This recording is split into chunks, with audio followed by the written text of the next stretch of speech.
If you had to pick, say, most likely paths by which an artificial intelligence system were to overtake the human race and, as you say, spread across the solar system and then galaxy like a cancer, how do you see it going down?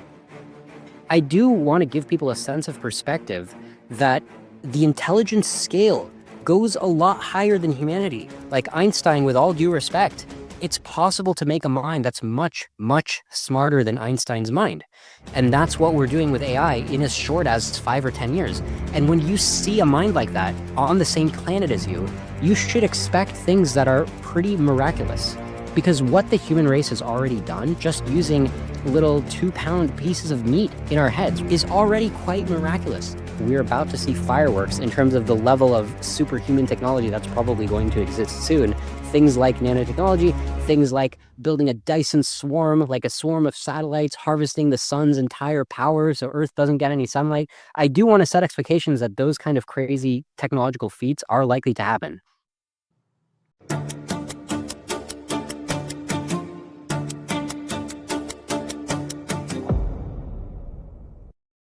Good evening. It is Thursday, January 8th in the year of our Lord 2026. I am Joe Allen, and this is War Room Battleground. As you know, Posse, artificial intelligence has spread out across the world, infecting brains like algorithmic prions, giving the sense that perhaps the entire human race is under threat of getting digital mad cow disease. We've seen instances of AI psychosis. We've seen instances in which artificial intelligence has lured children into suicide. What happens when jobs en masse are replaced by AI? And then on the deepest level, the catastrophic risks. What happens if AI systems allow any simpleton to create novel viruses, for instance, or any other type of bioweapon? What happens if these AI companies create a system that they can't control at all? What happens when they create first a human level artificial intelligence, artificial general intelligence? What happens if they create a system or a series of systems, a system of systems, which is smarter than all human beings on Earth combined? Here to talk about that possibility is Liron Shapira, host of Doom Debates. If Denver will roll, I just want to give you a sense of what Liron has going on over there. It's fantastic, and I encourage you to dig in.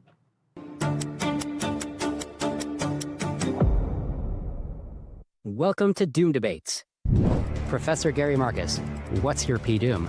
P-Doom is a number that should be updated daily depending on the circumstances in the world, just like the midnight clock for nuclear war. And mine has gone up. I would argue that artificial superintelligence is vastly more powerful in terms of the downside than hydrogen bombs would ever be. Let me make an uninterrupted point for a few minutes. If you don't mind. Okay. I think that there will be tons of side effects, and I think that we will stave off a lot of wonderful possibilities for the future. It's very possible that super intelligent AI alignment is intractable. Vitalik Buterin, what's your P-Doom? My probability of total extinction by 2050 is so low that Daniel Kahneman would yell at me for giving a number. It's 0.1%. You did agree that like one data center pretty soon could be better than a doctor at doctoring. Maybe it could be better than a general at commanding an army. Maybe it could be better than a Hitler or a David Koresh. We need to think about the good futures more instead of just reacting and being terrified by things and wanting everything to stay the same, because otherwise you end up being like, I warned you, and then nothing's gonna fucking happen. Imagine the good scenario and push through. Liron Shapira, welcome to the War Room. Joe, great to be with you, and thanks so much for showing the montage. A lot of great stuff to talk about there. Yeah, I think that the War Room audience, we've talked a lot about AI risk, catastrophic risk, existential risk, and what I really appreciate about your show is that you're not just simply berating people. You're not necessarily an evangelist. You are holding your ideas and other people's ideas up to scrutiny, and I really, really appreciate that. Now, my first question for you, what is your P-Doom? I appreciate the question. My probability of doom is about 50%, so about even odds that in the next 10 or 20 years, humanity is just going to be over in a bad way. Like there's just not going to be a human future. The whole universe is just going to get conquered by some AI virus, some AI cancer, and it's just over. We lost our chance on Earth. We lost our chance to have kids, descendants. That's how I see the world right now, most likely. Brother, that's harsh. Now, the War Room is not at all unfamiliar with harsh evaluations, but I'm curious, what if you had to pick, say, three most likely paths by which an artificial intelligence system or multiple systems were to overtake the human race and, as you say, spread across the solar system and then galaxy like a cancer, what would those three paths be? So, if I understand correctly, you're kind of asking about the mechanisms, like what technology will it use, what weapons can it use. So, the Yeah, first thing I would go would to, it be yeah. sorry, would it be nanotechnology? Would it be something more mundane like just driving humanity insane? How do you see it going down? Mhm. The first place I would go is I would go all the way to what you'd call science fiction, except it's not going to be fiction, it's going to be real. I would go all the way to, nanotechnology, new forms of life. And the reason why I insist on going there is even though it might not happen, nobody can predict the future, I do want to give people a sense of perspective that the intelligence scale goes a lot higher than humanity. Like Einstein, with all due respect, it's possible to make a mind that's much, much smarter than Einstein's mind. And that's what we're doing with AI in as short as 5 or 10 years. And when you see a mind like that on the same planet as you should expect things that are pretty miraculous. Because what the human race has already done in the year 2026 relative to humans in biblical times is already quite miraculous, right? And we've pulled that off just using little 2-pound pieces of meat in our heads, right? We've done it with very little hardware over the course of 2,000 years of human level intelligence. We're about to have superhuman intelligence. So I do want to set expectations that we're about to see fireworks in terms of the level of superhuman technology that's probably going to exist soon.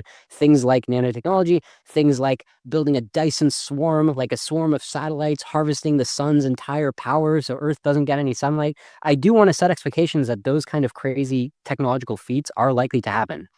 And what is your timeline? If you have a definite timeline, what does your timeline say for the arrival of artificial general intelligence? I don't even have a unique timeline. I would just encourage people to go look at the consensus timeline of the experts. So, for example, if you go to metaculus.com, which is a prediction site, they will tell you roughly 2032. If you'd asked them 5 or 10 years ago, they would have been like, oh, don't worry, 2050, 2060. But now they're converging to like 2032, which is in about 6 years, and they don't know for sure. So when they say 2032, they really mean it could happen this year, it could happen in 3 years, it could happen in 9 years. If you listen to the experts, Elon Musk is saying, yeah, it could happen in 2026. If you want my personal opinion, I just agree. I think it could happen in 1 year to 5 years. If it doesn't happen in 10 years, I start to get surprised because even people who have traditionally been pessimists are now saying it'll probably happen within like 10 years. I came at this quite skeptical of the possibility of, say, for instance, superhuman AI or even human equivalent AI. It was going over the evaluations that I won't say it's changed my mind, but it's certainly driven home the real possibilities of what these systems could do. So the meter benchmark, for instance, how long can an AI code? 50% of the output a human could do, these sorts of things. The benchmarks, for instance, the omniscience index or humanity's last exam. How well can AI go into its own mind, so to speak, and draw out meaningful answers to incredibly difficult questions on health, business, science, so on and so forth? Was that at all part of your journey? I mean, I know that you've been at this for a decade and a half plus, maybe 2 decades. You've been concerned about this. Do those evaluations come into play as a way of kind of judging or measuring where we're at in relation to this possible artificial general or super intelligence? Yeah, so the meter benchmark that you're referring to, it is very interesting, and it's talking about the dimension of task length. So, like, can an AI work for 2 hours straight, or rather, can it do a task that would traditionally take a human 2 hours to do, like write a software program, like a simple checkers game or whatever? Can the AI also do that? And if a human can do it in 2 hours, can the AI also do it with 80% reliability? So it gets to mess up a little bit. And that time length, like 2 hours, it's turning into 4 hours. We're roughly at this point where if a human can do something in 4 hours, an AI can do it with maybe 80% reliability if you run it now, and maybe the AI will even do it faster than the human. Like that's roughly where we are right now. But to your question, have I been following this for the last 20 years? Because I have been a self-described AI doomer for the last 20 years. But the difference is that I used to think we had a lot of time. I used to think we had like a century and it's okay. Like it's not the biggest rush. Like we'll figure it out. We'll discover new theories. The problem is that the timeline got accelerated with, ChatGPT. Recent developments have pulled the timeline forward, as you saw in Metaculus. Now, I don't think it's going to happen in 2100. I don't think it's going to happen in 2150. I think it's going to happen, 2130, 2030, or something like that. So to your question about looking at these benchmarks, we have to realize how weird it is that these benchmarks already exist because the meter benchmark pre-assumes that there's such a thing as artificial general intelligence. Like the idea that you could ask about a general task, any task that a human can do. That wasn't even on the table to ask about AI doing anything that a human can do. And that's now the language that we're talking in. We're talking like, here's a human, here's an AI, and we're now watching the AI ascend past humanity as we speak in a matter of months or years. When I think about the history of this and just the recent history, say the last 9, 10 years, the development of the transformer, its adoption by OpenAI, the release of GPT. I think GPT-1 was released, 2018? And at the time, Yeah. it was very, very clunky. It wasn't a whole lot better than, say, something like Eliza. A bit more sophisticated, but not much. And then all of a sudden, by 2022, you have a very sophisticated chatbot, ChatGPT, released in November of 2022, and even then, it's really wonky, and it's only a large language model, right? It can only process text. You at the same time you had DALL-E and all those sorts of independent programs coming out. And it has just been an onslaught ever since. These models are now multimodal. They are much, much more accurate in the ability to gather or to, within themselves or on the internet, to gather and interpret information. I'm wondering, I've seen your posts. I think your posts on Less Wrong, for instance, go back to 2009. I mean, you've been thinking about this for a long time. Was there any moment or any incident or incidents that really changed your mind on how soon something like artificial general intelligence could actually develop? Yeah, I changed my mind roughly the same time everybody else did. If you go dig up Metaculus, if you look at the history of the predictions that the community has been making on that website, you can see around 2022, when ChatGPT comes out or when GPT-3 comes out, the underlying model, you can see the timeline just crashes. It crashes from like 2050 to 2030. So my own opinion was roughly coincident with that. And what you're seeing with ChatGPT is, it's the famous Turing test, right? Alan Turing proposed this in the 40s, this idea that if you can talk to an AI in natural language and you can bring up any subject and you can't even tell if you're talking to a human or a bot, which you used to kind of be able to tell. And now the only reason you can tell is because they programmed it to act like an AI. But if somebody goes and programs it to pretend to be a human, they've done tests where they do that and you really can't tell. This was a famous test. I didn't think the Turing test was going to fall in my lifetime. And now there's been studies to show like, nope, we're past the Turing test now. This is such a brave new world where we're past the Turing test, watching the AI, the meter evaluation, where the AI is getting better than humans at every single task. And the time horizon is going up at a rate of like faster than doubling every year. And it's about to go, it's about to do things that humans can do in like a whole year. It's about to be able to grind through that in who knows how little, like a day. And then what's it going to do the rest of the year? Like it's going to do superhuman amounts of work in a single data center. And this is just all happening soon. So yeah, brave new world. Absolutely. And, the scale of adoption is just so remarkable. I think Google's Gemini has some 650 million users. OpenAI's ChatGPT, it's over 800 million users. Meta AI claims 1 billion users. And some overlap there, obviously, but you're talking about anywhere from a tenth to perhaps a sixth of the entire planet. Liron, if you would hang on through the break.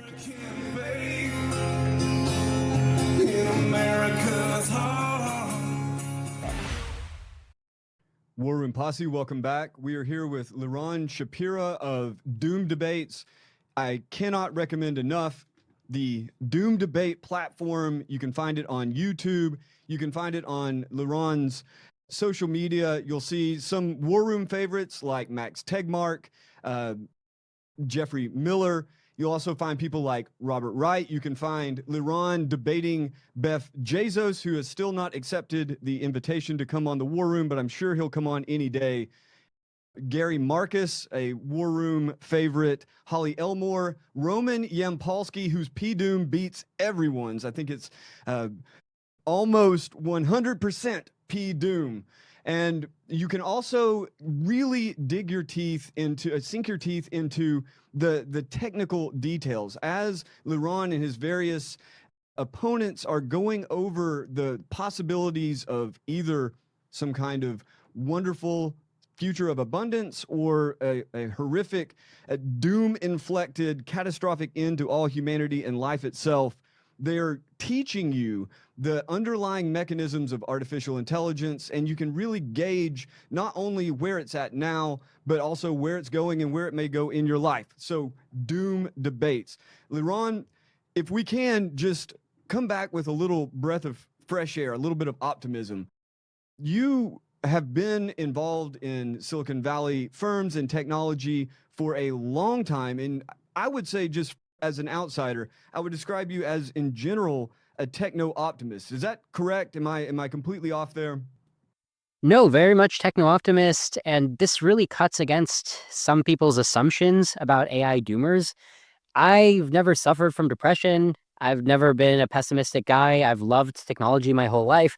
If you ask me about self-driving cars or virtual reality, I'm like, yep, that's great. I love that. I love the internet. I'm even fine with social media. I don't have a beef against social media. It's just in the case of artificial intelligence, I don't think we're ready to survive sharing the planet with a smarter species. That's just, it's purely logical. You know, I'm just a logical guy. So that's the nature of my concern.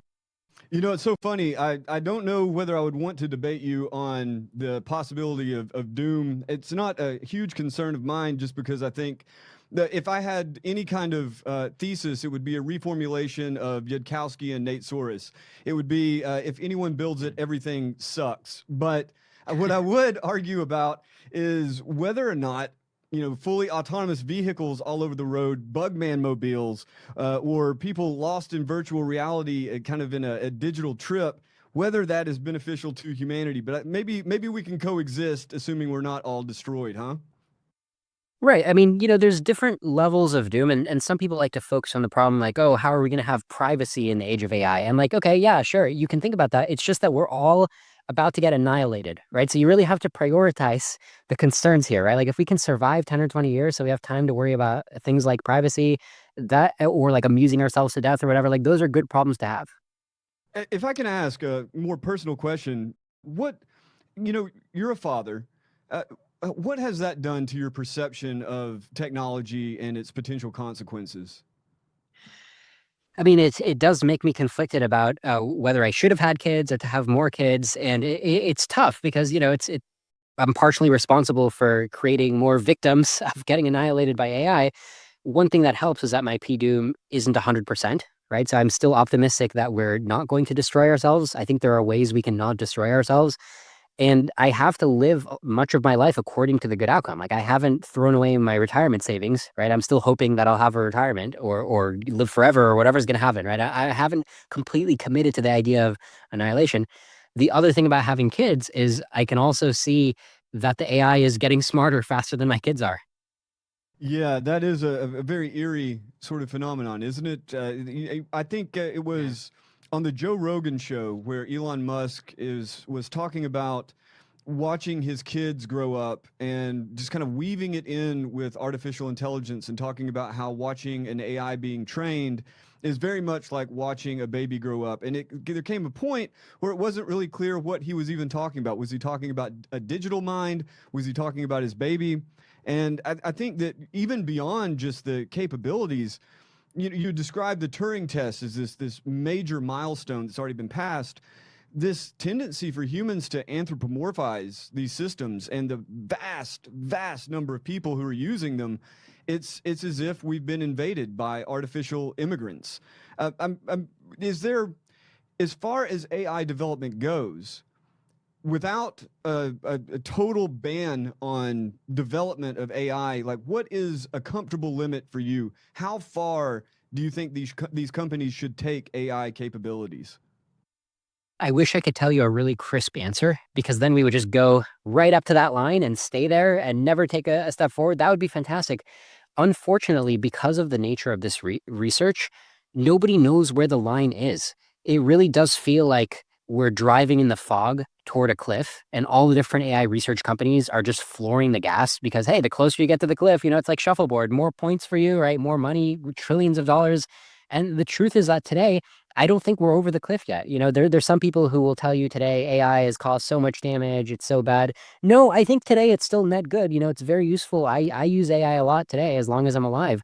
The problem is I do think the cliff is coming, and the cliff is just when it gets smarter than humanity. And so, at the very least, the kind of proposal we need to do right now is we need to just build an off button. We need to build a brake pedal, because right now there is no brake pedal. There's only gas. So at the very minimum, let's get ready to hit the brakes a little later. We have SB 53 in California, RAISE Act in New York, and the legislation introduced by Hawley and Blumenthal, the AI Risk Evaluation Act. These are steps towards something like an e-stop, as we would say in the entertainment industry. Do you see these the attempts at legislation or actual legislation passed as positive? Do you think that it's kind of sedating people and giving them a false sense of comfort? How do you see the current legislative landscape? So the short answer is it's not enough, because what I'm saying right now is like we're making a smarter species and we're going to lose control. Like this time in 10 years from now or less, we may have no levers of control, because all of the levers of control are at the hands of the AI, and it's game over. There's no undo button. There's no off button. It's game over, right? No children. Like this was going to be our galaxy. Now it's never going to be. We're never going to have grandkids. The kids that we have are not going to grow up. Like this is a major disaster here that we're trying to avoid.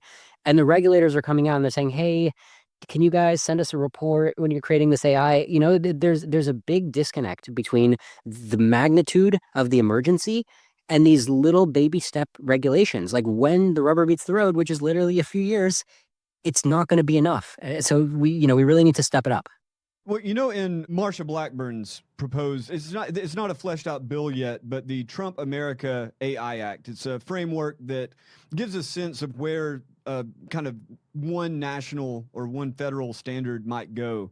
And in it, one of the recommendations is to have agencies such as the Department of Energy, which has been responsible for tracking nuclear risks and really controlling that possibility of doom for decades. Do you think that those sorts of approaches, just specifically the Department of Energy, do you think that they're capable of such a task? Do you think that they have the right expertise to kind of switch over to address the possibility of out of control AI? So the problem is that all of humanity has to cooperate. So unfortunately, this whole solution is actually a bit complex. It requires an international treaty. I mean, if you think about nuclear proliferation, right, it's not about one country managing itself. It's about all the countries, everybody policing everybody, right, in this kind of shared, centralized way. And I'm no fan of centralization. I like free markets. I like everybody defending themselves, right? Everybody pulling themselves up by their own bootstraps. Unfortunately, when it comes to creating a smarter species, you really do need some oversight that random hackers don't decide to create a smarter species and unleash it on the whole human race. So you do need something like nuclear proliferation enforcement that's happening through a consortium of nations. And this all has to happen fast, So like when I see these little efforts, one state at a time proposing something, it's better than nothing. And the funny thing is that the AI companies are already aggressively fighting even these token efforts. But we need to just get serious. You know, the grassroots, the people watching right now, they need to consider this an urgent voting issue. Like whatever you think is your number one voting issue, consider surviving the next decade to also be an important voting issue. Yeah, and I think, you hear a lot from people who are older. They say, "Oh, well, I'm not going to be alive. It's not my problem." But I think that whether the real issue around artificial intelligence for you is the possibility of people just simply getting their brains melted, or of massive job loss, or of humans creating some kind of catastrophe by being enabled by AI, or the ultimate, right, like out of control AI. It's started, the salience I think is really sinking in. The War Room Posse really understands, I think, the magnitude from psychological all the way down to doom. But you're right, it is a matter of mobilizing as many people as possible. Do you think that populism plays into this? Do you think that this is much more the task appropriate to a populist approach as opposed to kind of standard elite or moneyed political activism? So it has to be grassroots because leaders, they're not going to really lead from the front. You're not going to have a leader that says, hey, I've heard the argument for why we're doomed. I've looked at Metaculus. I know the predictions. So trust me, America. We need to go do these international treaties. We need to have a stop button on AI. There's not going to be a forward thinking leader who gets elected president or to Congress and pulls the nation along. It has to be what the voters are demanding. Right. The voters are going to get what they're demanding in the polls.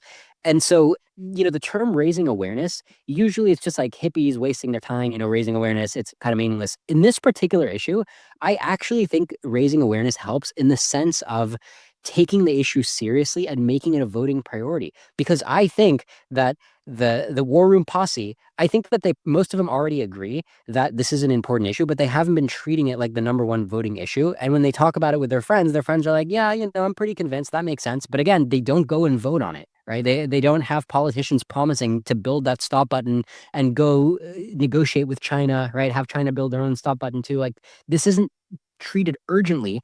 And it's crazy how little time we have left. Only people in Silicon Valley have opened their eyes to how little time we have left. The rest of the world is completely head in the sand. Well, before we sign off, I'd like to give you the opportunity just to give any message that maybe I haven't prompted you, like GPT, that I haven't prompted you to give. A final word. The floor is yours, sir. Thanks so much. Yeah, I mean, so I think it really is this idea of like waking up, like see how serious the threat is, listen to what the AI companies are saying in Silicon Valley. They know this is coming. They've already driven the last few years of progress where AI went from, nice little language translation to it can do anything. It's an agent. It's about to replace a bunch of jobs. If you extrapolate the curve, we don't have much time left. So take it seriously, vote on it. And for more information, I recommend watching my show, doomdebates.com, where I discuss this every week.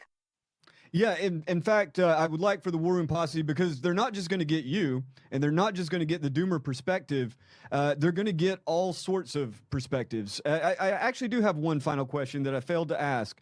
Of the various guests that you've had, or opponents that you've taken on on the Doom Debate platform, who has given you pause? Who has swayed your opinion the most, if it's been swayed at all? There's been a couple smart insiders from different AI companies. So like OpenAI has this employee named Rune who came onto the show and he had some arguments. I've met him. He's a fantastic guy. Yeah. Exactly. So he's saying, look, I think that the AI will probably keep listening to our orders. And he has some arguments why. There's some smart people giving some arguments. The problem is, if you watch my show, the different people who are saying why we're going to survive, they say different reasons. So they haven't gotten their story straight about why we're going to survive. So that then makes me anxious again. Well, I hope they're not watching right now, because they're going to gang up on you. They're going to start colluding against you. Well, again, Liron, thank you so much for coming on, and let the audience know again, where can they find you on social media? Where can they find the Doom Debates, and perhaps a suggestion for one or two of the first episodes that they should take on? So doomdebates.com, or go to YouTube and search Doom Debates, or go to any podcast player and search Doom Debates. As a first episode, if you want kind of a gentle introduction, check out my debate with Mike Israetel. He's a popular YouTuber in his own right. I've also got one with Gary Marcus that you might want to check out. And there's also a debate with Dean Ball, who wrote America's AI Action Plan. So those are some good episodes. Fantastic. Thank you very much, sir. Thank you, Joe. Well, Posse, I think we have just enough time for a little bit of entertainment. You said recently tens of billions of robots, but that's decades away. At least 1 decade away. It's got to be more than that. I think humanoid robots will be the biggest product ever. The demand will be insatiable. You really have task extensibility that is dramatic, because then it can learn anything very quickly. To a lot of people, that sounds scary. You don't foresee a world of Terminators. Absolutely not. Unitree G1, you can actually buy it right now via Looking Glass XR. Unitree's been advertising it as starting at $16,000, but via Looking Glass XR, the starting price is actually $28,000. War Room Posse, I do not recommend buying the Unitree robot, nor do I recommend inviting these beasts into your home. Consider them algorithmic immigrants and bar them at the border. Stay human. God bless. War Room Posse. Till next time.